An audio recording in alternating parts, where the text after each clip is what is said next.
نیک او مسلک دی زینات دی ځوان زحمت پر اختیار دی عزت دی ځوان تعبیر د تصویر تنویر دا مسیر. بسم الله الرحمن الرحیم.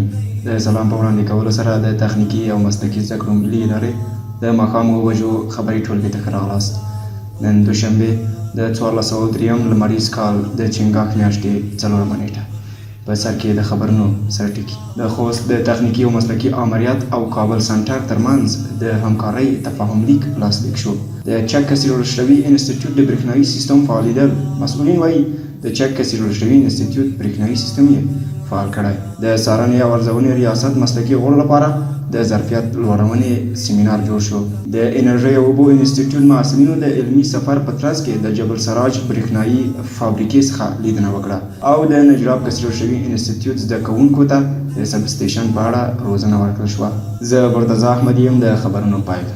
د خوست ولایت د تخنیکی او مسلکي آمریت چارواکي وایي په یاد ولایت کې د کابل سنټر په نوم له یو ښوونیز بنسټ سره د تفاهم لیک لاسلیک کړی دی. د یا تفاهم لیک پر بنسټ محصلین کولی شي په دې تعلیمي بنسټ کې په ځانګړي تخفیف سره زده کړې وکړي. د یا تفاهم لیک پر بنسټ محصلین کولی شي په دې تعلیمي بنسټ کې په ځانګړي تخفیف سره زده کړې ترسره کړي.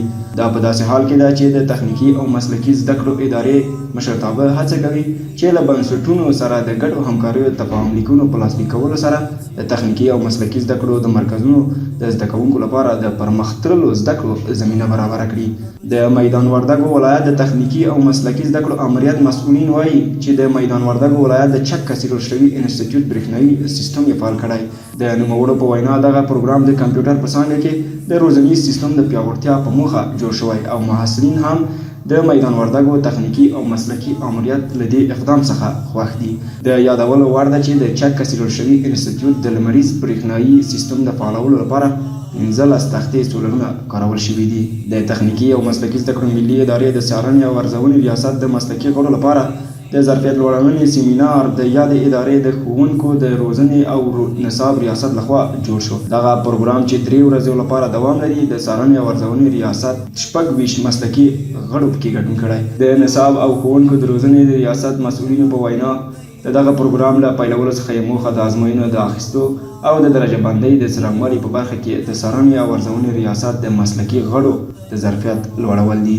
د کابل د انرژۍ او اوبو انسټیټیوټ محصلینو د کابل ولایت د تخنیکی امر استاد رفیع الله حبیبي او د انرژۍ او اوبو انسټیټیوټ امر ښاغلي نجیب الله سلیمي په حضور کې د جبل سراج د برېښنایي بند څخه لیدنه وکړه. په دغه علمي سفر کې محصلینو ته د برېښنا بندونو د بیلابیلو برخو په اړه معلومات ورکړل شول او استادانو محصلینو ته د برېښنا د تولید د څرنګوالي په اړه په مفصل او عملي بڼه توضیحات ورکړل.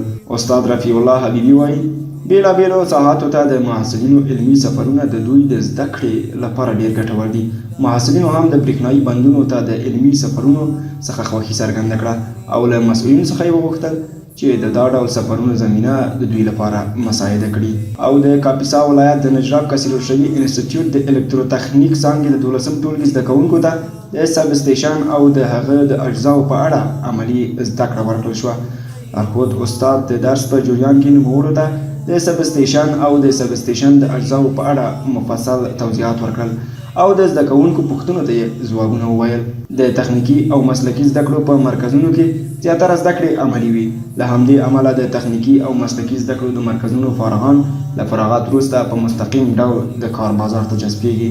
دا و د تخنیکی او مسلکي زده کړو ملي ادارې د ماښام 9 بجو خبري ټولګه. تر بیا چې زه مرتضی احمدي ستاسو درانه چوپړ ته حاضرېږم. تاسو ټول په لوی او بخښونکي خدای سپارم. الله مو مل شه.